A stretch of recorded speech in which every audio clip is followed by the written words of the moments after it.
요즘처럼 국제정세가 어지러울 때 필요한 게 지식인의 해안이죠. 오늘 첫 순서는 얼마 전 도올 시진핑을 말한다라는 책을 출간한 도올 선생님과의 대담을 준비했습니다. 국제정세 이야기, 또 그 안에서 우리 정치의 방향, 게다가 금요일에 북한 핵 문제까지 터져서요. 이 현안까지 얘기를 나눠보죠.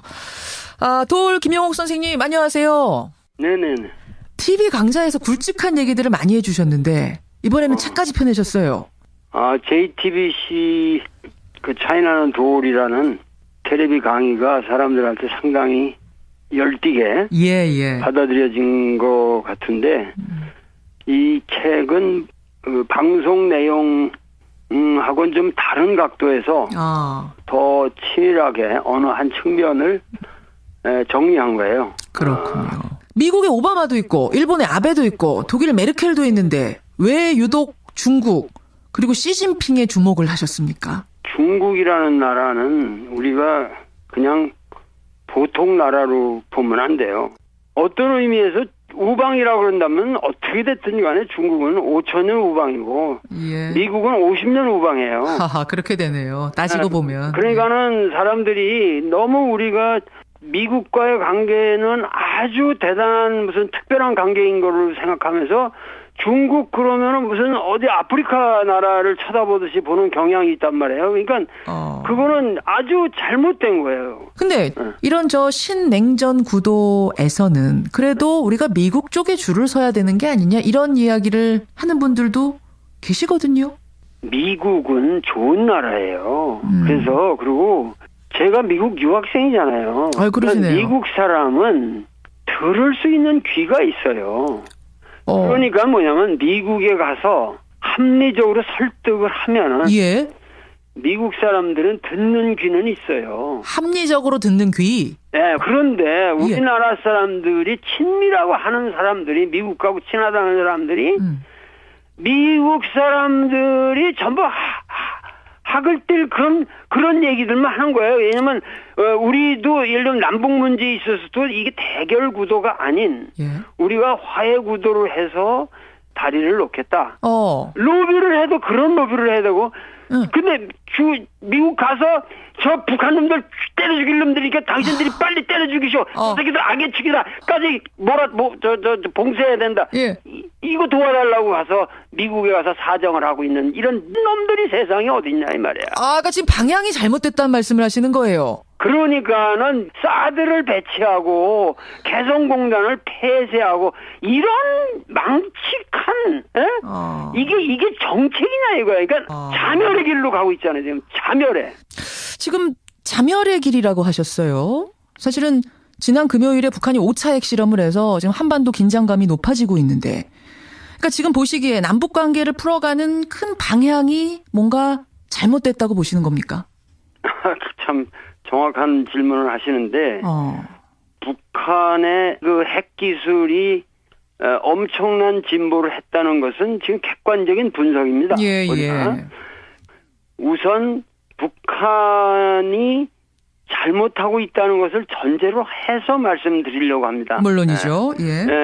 그렇게 경제적으로 쪼달리는 나라에서 과도하게 무력에다가 무기 개발에다가 모든 국가의 전력을 쏟는다는 것은 상당히 국가의 안보 자체를 국민들을 생각할 때 그것은 잘못 가고 있는 것이라는 것은 우리가 전제로 해놓고 자 우리가 생각해 봅시다.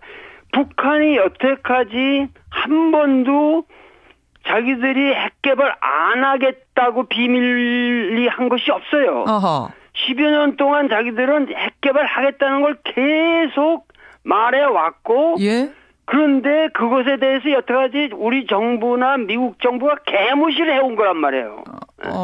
그러니까는 거기에 대해서 그걸 인정하고 서로 협상을 해야 되는데 그걸 안 하고 지금 와서 한다는 말이 핵 억지력을 우리가 증가시켜야 한다는 건데 우리도 핵무장하자. 핵무장론. 그러니까 핵 억지력을 증가한다는 문제는 핵 전쟁을 전제로 해서만 하는 얘기예요. 그것은 무슨 얘기냐면 저 북한의 지금 핵의 능력이 10이라면 우리가 20을 가져야 된다. 그렇죠. 그러면 서로 이 핵이라고 하는 것은 예. 어디가 세냐 약하냐 문제가 아니라 우리가 그럼 우리 국토에다가 지금 우리 스스로 원자폭탄을 그냥 핵폭탄을 그냥 퍼붓겠다는 얘기를 서로 하고 있으니 우리가 우리에게 그렇죠. 이거 우리가 우리에게 우리 국토에 우리 국민에게 같은 이 민족끼리 그러니까는 결국 이것은 전혀 정책 방향이 될 수가 없는 것이고 오로지 정책이라고 하는 것은 예. 북한으로 하여금 자기들 스스로 그 핵무기를 억제하고 그거를 풀어나갈 수 있도록 중국과 우리가 이렇게 합의를 해가면서 예. 그들이 원하는 것은 그냥 그들이 원하는 것은 핵전쟁이 아니라 그 핵무기를 빙자한 그 요구가 있단 말이에요. 전 국제사회에 대한 그렇죠. 그 요구를 전부 드러내서 우리가 대타협의 이 세계적인 안을 만들어야 한단 말이죠, 지금. 대화의 테이블로 이끄는 게 중요하다 이 말씀이세요. 근데 일각에서는 북한은 그 대화가 통하는 집단이 아니다. 그러니까 우리도 어쩔 수 없이 선제 공격을 할 준비를 하고 있어야 되고 핵무장도 그런 의미에서 하고 있어야 된다. 이런 주장을 핵무장론자들은 하는 것 같은데요. 그런데 그것이 실효가 있다든가. 예. 네? 그게 실효가 있으면은 문제가 없는데 계속해서 그런 식의 제재가 북한의 입장을 강화시켰고 경제 제재라고 그러지만은 예. 그 무역 수치도 보면 북한은 오히려 증가했고 이 중국 입장이 왕이라는 그 외교부장이 예. 이 문제는 처음부터 이 평화협정과 비핵화라고 하는 이 두 가지 입장을 동시에 해결해야 된다는 게 중국의 기본 입장이기 때문에 우리 스스로 만약에 전 세계를 향해서 앞으로 외교 가서 저기 하면은 얼마나 우습게 보겠어요. 예를 들면 서독 정부가 돌아다녀서 옛날에 동독 인민들을 다 굶어 죽여야 된다고 그거 좀 도와달라고 세계로 로비하고 다닌다 그러면 그거 우리가 옆집을 부들여서 어느 저 형제들이 싸우는데 그렇게 비열하게 어디 돌아다니면서 우리 형 죽여달라 뭐 우리 동생 죽여달라 굶어 죽게 해달라고 그런 식으로 이 전 세계는 이 문제를 바라보지도 않고 국내도 내 어저께 저 목욕탕을 갔더니 정말 소위 말해서 꼴보수 노인들만 앉아 있는데도 거기서 제가 여보시오 이런 문제는 이게 여태까지 이렇게 방치해 왔다는 것 자체가 우리가 소위 말해서 권력자들한테 권력을 준 것은 국민이 권력을 위탁한 것뿐이에요. 그러면 정치를 해달라고 우리가 위탁을 한 건데 정치라는 게 뭐냐 협상하고 우리가 이런 위험에 빠지지 않도록 미리미리 준비를 해왔어야 그게 정치지. 도대체 이게 말이 되냐. 그러니까 모든 사람들이 꼴보수들조차도 그 말은 참 맞다. 다들 합의하더라고요. 그러니까 국내적으로도 보수 세력들 어쩌고 저쩌고 하지만 이제 안 맥힌다고. 더 이상 이런 논리는 안 맥혀요. 알겠습니다. 봉쇄하고 제재하고 압박하는 정책 계속 해왔는데 이게 지금 통하는 상황이 아니고 오히려 반대작용이 지금 더 강해지고 있는 거라면 과연 이 방향이 맞느냐. 이건 오히려 자멸의 길 아니냐. 그런 의미의 자멸을 말씀하신 거예요.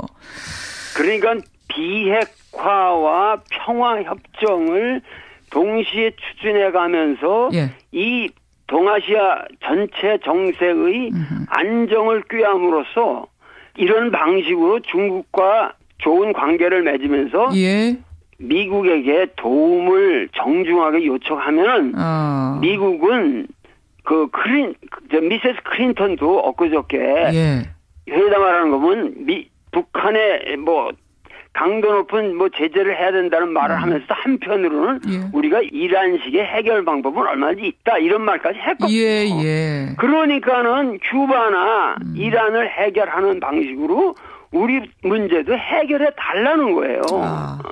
알겠습니다. 지금 중국의 역할 말씀하셨어요. 중국. 마침 책이 또 중국과 관련된 책이기도 합니다만 이럴 때일수록 북핵 관련된 문제가 복잡해지면 복잡해질수록 중국의 역할에 우리가 기대를 많이 해야 되는 거죠. 우리의 이 입장은 항상 뭐냐면 중국과 미국을 화해시키는 중간자로서의 세계사적인 우리가 임무가 있다고요. 이것은 전 세계에서 정말 이 한국이라고 하는 이 지정학적인 위치는 이런 모든 가능성을 가지고 있고 소위 말해서 강대국이 다 집결돼 있는 이 축에서 우리가 지금이야말로 빨리빨리 평화를 가져올 수 있는 절호의 찬스고 오히려 북한의 협상 카드가 우리의 협상 카드가 될 수 있다는 거예요. 그게. 아하. 근데 지금 사드 배치와 관련돼 가지고 중국하고도 사이가 썩 좋지가 않아요. 어떻게 보십니까? 바보스러운 일이죠. 사드나 이런 걸 가지고 이게 북한이라고 하는 것은 지금 주체사상으로 주체적으로 개발하고 있기 때문에 그게 어떻게 발전할지 모른다고. 과거에 클린턴 대통령 때만 해도 경수로 운운하면서 우리가 그때는 북한이라는 건 쉽게 협상이 가능했어요. 그런데 그 뒤로 부시 정권이 악의 축이라고 규정하면서 개무실해버렸고 그리고 이라크 전쟁 일으키고 뭐 이러면서 완전히 이게 거꾸로 간 거란 말이죠. 그러면은 다시 민주당이 집권을 했으면은 그 클린턴의 그런 정책 기조로 복귀를 해야 되는데 동아시아에 대해서 우리 그 오바마 대통령은 좀 어두워요. 그 양반은. 그래서 이런 상황이 초래됐는데 이 상황이 초래된 가장 큰 이유는 우리 스스로 평화에 대한 이니셔티브를 포기했단 말이죠. 우리 정부가. 주도권을 포기했다. 세계사적인 건 주도권인데. 저는 어저께 북한산에 올라갔다가 보니까 눈물이 쭉 나오더라고요. 그러셨어요. 왜 이렇게 이 나라에는 이 위대한 지도자가 좀 태어나서 우리를 바르게 이끌지 못하고 이런 위험 공경에 국민들을 자기들이 위험 공경에 빠져놓고 국민들을 향해서 불순 세력이 준동하고 있다. 이런 망측한 말들을 쏟아내는 정부가 이게 국민의 정부입니까 그게? 알겠습니다. 그러니까 우리 정부의 지금 외교의 방향 자멸의 길로 가고 있는 거 아니냐 개탄을 하셨는데.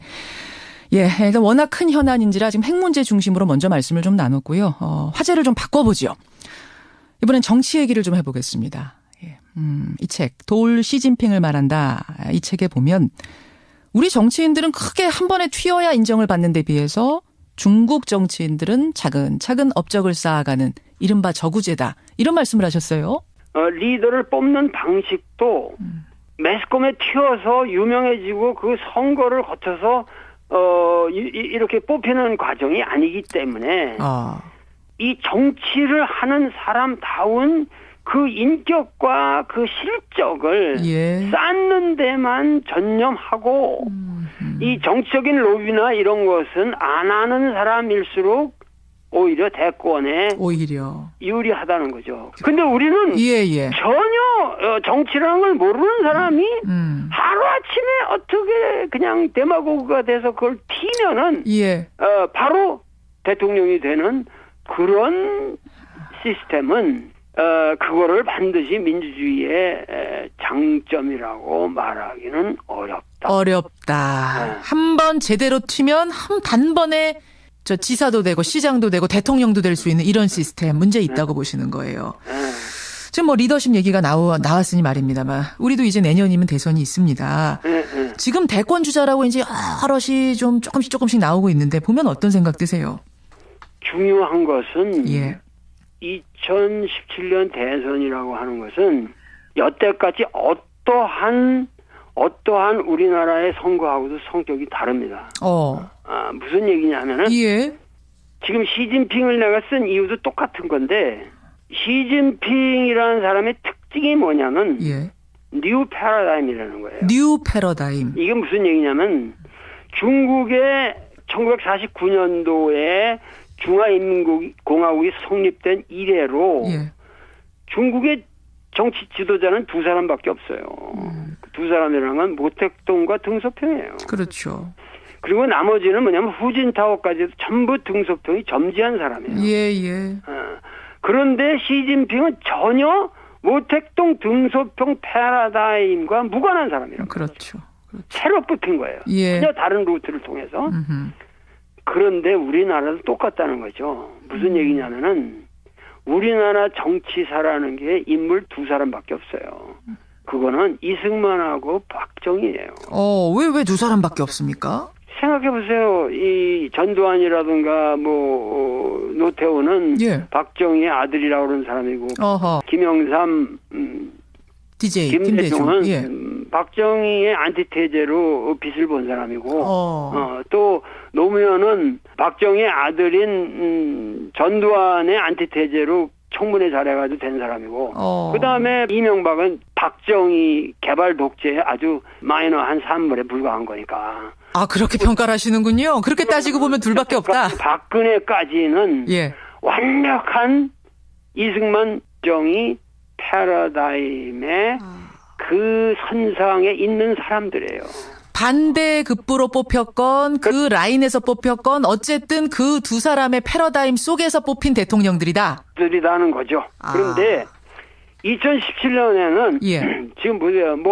문재인이 되었든 박원순이 되었든 안희정이 되었든 남경필이 되었든 원희정이 되었든 누구를 you name it 그런 사람들이 전부가 뭐냐면 자기 정견을 가지고 국민들에게 새롭게 아필해야 되는 사람들이지 과거에 있는 정치적 권력을 백그라운드로 해서 이제는 겁줄 수 있는 그 뭐가 없는 사람들이란 말이야. 본드를 배경으로만 해서 대선에 나오면 백패합니다. 백패.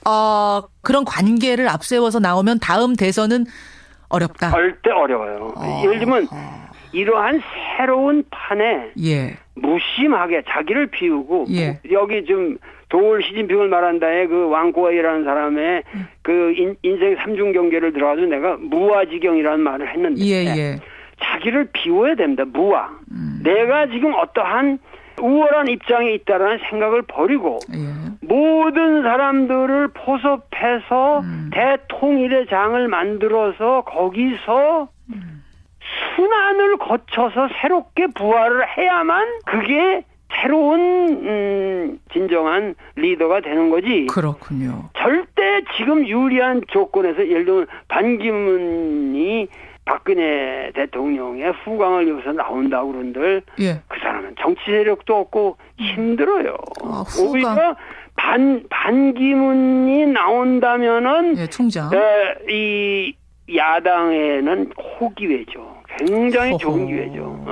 그렇게 보세요. 그러니까 박근혜 대통령 후광으로 지금 나오는 게 득이 안 될 거다. 이 패러다임, 이 대선 패러다임 안에서는. 아주 불리한 거죠. 예를 들면 내가 박근혜 대통령이라면 내가 살고 싶어 한다면 예를 들면 남경필이라든가 유승민이라든가 이런 사람들을 카드를 내놓으면 반기문의 한 1000배 세죠. 그래요? 아니 지금 정치적으로는 친박, 비박, 정반대에 있는 사람들 호명하셨는데요, 지금? 아니 그 사람들을 내놓는 카드가 야당에는 쥐약이죠.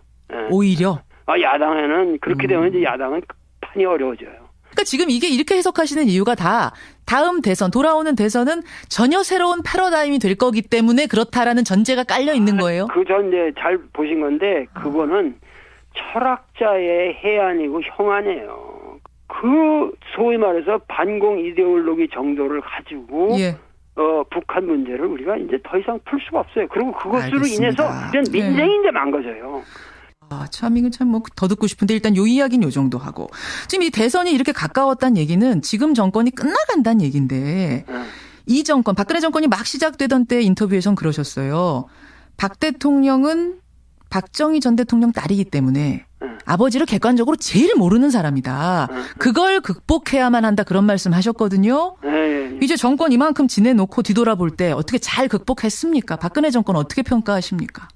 자기 아버지도 못 배웠죠. 자기 아버지만큼도 못 배웠고 대통령으로서 정말 의미 있는 일을 국민들에게 어떤 그 가슴에 와닿는 어떤 뭐가 없잖아요 지금. 나는 70주년 거기 중국 열병식에 간 거 하나밖에는 뚜렷하게 내가 잘한 일이라고 생각되는 게 별로 없어요. 그러니까 결국은 박정희 대통령만 해도 생각의 스케일이 있었다고. 그리고 미국 문제에 대해서도 그분은 절대 그렇게 미국 뒷다리만 붙들고 우리가 그래야 우리가 산다 이런 생각이 있던 사람이 아니에요. 예. 어떻게 하면은 이 경제 개발을 해서 어떤 힘의 기반 위에 올려놓으면은 어떻게 미국에서 우리가 벗어나서 독자적인 그런 새로운 질서를 만들어가냐에 대한 확고한 신념이 있었던 사람이에요. 그러니까 박근혜는 그러한 전혀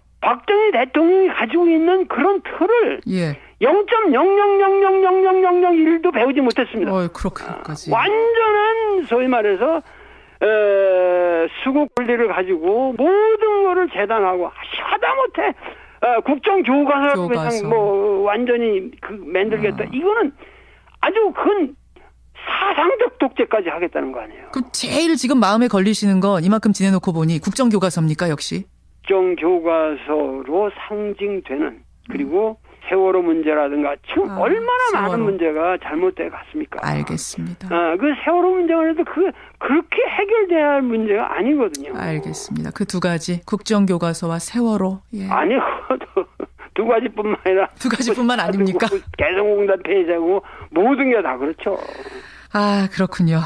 그럼 2016년 현재 2017년 대선에서 가장 중요한 리더십은 무아지경입니까? 한 단어로 표현하자면? 그렇게 말할 수 있죠. 자기 대통령이 되고자 하는 그 자리에 대한 욕심이 아니라 진정으로 자기를 버리면서까지도 이 민족의 대의를 세우겠다고 하는 그 추상명사에 대한 헌신이 있어야 된다. 좋은 말씀입니다.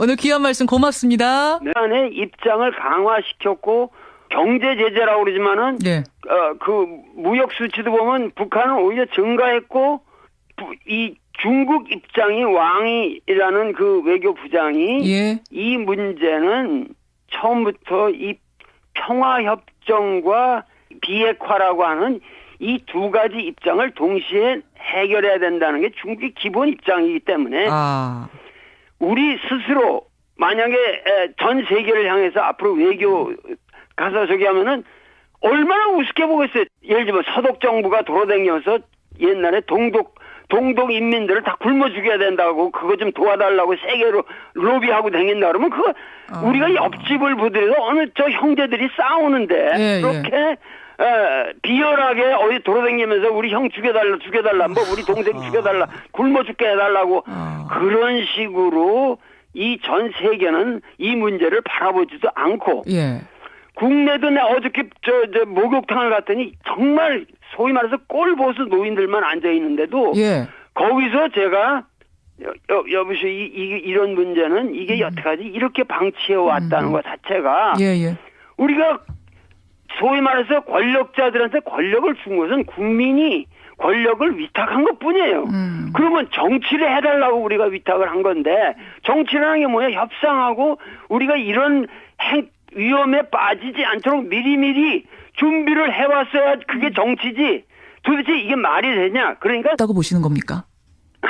참 정확한 질문을 하시는데 북한의 그 핵기술이 엄청난 진보를 했다는 것은 지금 객관적인 분석입니다. 우선 북한이 잘못하고 있다는 것을 전제로 해서 말씀드리려고 합니다. 물론이죠.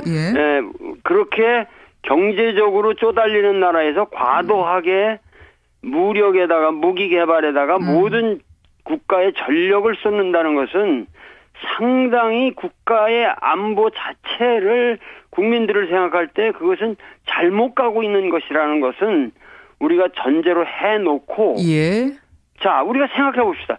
북한이 여태까지 한 번도 자기들이 핵개발 안 하겠다고 비밀리 한 것이 없어요. 10여 년 동안 자기들은 핵개발 하겠다는 걸 계속 말해왔고 그런데 그것에 대해서 여태까지 우리 정부나 미국 정부가 개무시를 해온 거란 말이에요. 그러니까는 거기에 대해서 그걸 인정하고 서로 협상을 해야 되는데 그걸 안 하고 지금 와서 한다는 말이 핵 억지력을 우리가 증가시켜야 한다는 건데 우리도 핵무장하자. 핵무장론. 그러니까 핵 억지력을 증가한다는 문제는 예. 핵 전쟁을 전제로 해서만 하는 얘기예요. 그것은 무슨 얘기냐면 저 북한의 예. 지금 핵의 능력이 요즘처럼 국제 정세가 어지러울 때 필요한 게 지식인의 해안이죠. 오늘 첫 순서는 얼마 전 도올 시진핑을 말한다라는 책을 출간한 도올 선생님과의 대담을 준비했습니다. 국제 정세 이야기, 또 그 안에서 우리 정치의 방향, 게다가 금요일에 북한 핵 문제까지 터져서요. 이 현안까지 얘기를 나눠보죠. 도올 김영옥 선생님 안녕하세요. 네네네. TV 강좌에서 굵직한 얘기들을 많이 해주셨는데 이번에는 책까지 펴내셨어요. JTBC 그 차이나는 도올이라는 텔레비 강의가 사람들한테 상당히 열띠게 예. 받아들여진 것 같은데 이 책은 그 방송 내용하고는 좀 다른 각도에서 더 치밀하게 어느 한 측면을 정리한 거예요. 그렇군요. 미국의 오바마도 있고 일본의 아베도 있고 독일 메르켈도 있는데 왜 유독 중국 그리고 시진핑에 주목을 하셨습니까? 중국이라는 나라는 우리가 그냥 보통 나라로 보면 안 돼요. 어떤 의미에서 우방이라고 그런다면 어떻게 됐든 간에 중국은 5,000년 우방이고 예. 미국은 50년 우방이에요. 그렇게 되네요. 따지고 보면. 그러니까는 사람들이 너무 우리가 미국과의 관계는 아주 대단한 무슨 특별한 관계인 거로 생각하면서 중국 그러면은 무슨 어디 아프리카 나라를 쳐다보듯이 보는 경향이 있단 말이에요. 그러니까 그거는 아주 잘못된 거예요. 근데 이런 저 신냉전 구도에서는 그래도 우리가 미국 쪽에 줄을 서야 되는 게 아니냐 이런 이야기를 하는 분들도 계시거든요. 미국은 좋은 나라예요. 그래서 그리고 제가 미국 유학생이잖아요. 그러시네요. 미국 사람은 들을 수 있는 귀가 있어요. 그러니까 뭐냐면 미국에 가서 합리적으로 설득을 하면은 예.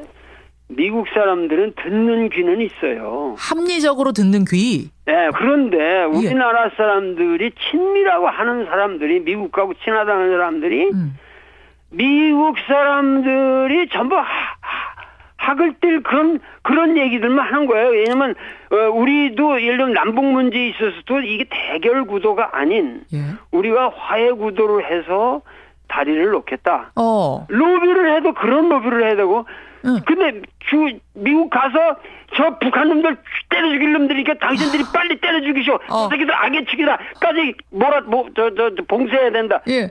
이거 도와달라고 가서 미국에 가서 사정을 하고 있는 이런 놈들이 세상에 어디 있냐 이 말이야. 그러니까 지금 방향이 잘못됐다는 말씀을 하시는 거예요. 그러니까는 사드를 배치하고 개성공단을 폐쇄하고 이런 망측한 이게 정책이냐 이거야. 그러니까 자멸의 길로 가고 있잖아요. 지금 지금 자멸의 길이라고 하셨어요. 사실은 지난 금요일에 북한이 5차 핵실험을 해서 지금 한반도 긴장감이 높아지고 있는데 그러니까 지금 보시기에 남북 관계를 풀어가는 큰 방향이 뭔가 잘못됐다. 어리라면 우리가 20을 가져야 된다. 그렇죠. 그러면 서로 이 핵이라고 하는 것은 어디가 세냐 약하냐 문제가 아니라 우리가 그럼 우리 국토에다가 지금 우리 스스로 원자폭탄을 그냥 핵폭탄을 그냥 퍼붓겠다는 얘기를 서로 하고 있으니 우리가 우리에게 그렇죠. 이거 우리가 우리에게 우리 국토에 우리 국민에게 같은 이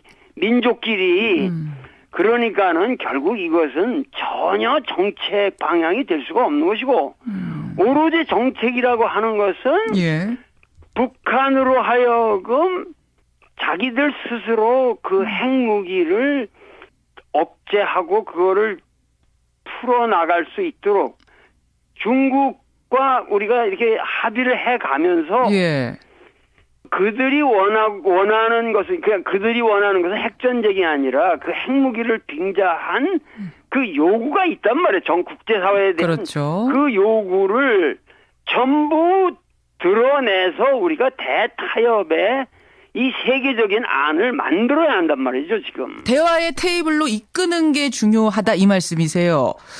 근데 일각에서는 북한은 그 대화가 통하는 집단이 아니다. 그러니까 우리도 어쩔 수 없이 선제 공격을 할 준비를 하고 있어야 되고 핵무장도 그런 의미에서 하고 있어야 된다. 이런 주장을 핵무장론자들은 하는 것 같은데요. 그런데 그것이 실효가 있다든가, 예. 예? 그게 실효가 있으면은 문제가 없는데 계속해서 그런 식의 제재가 북한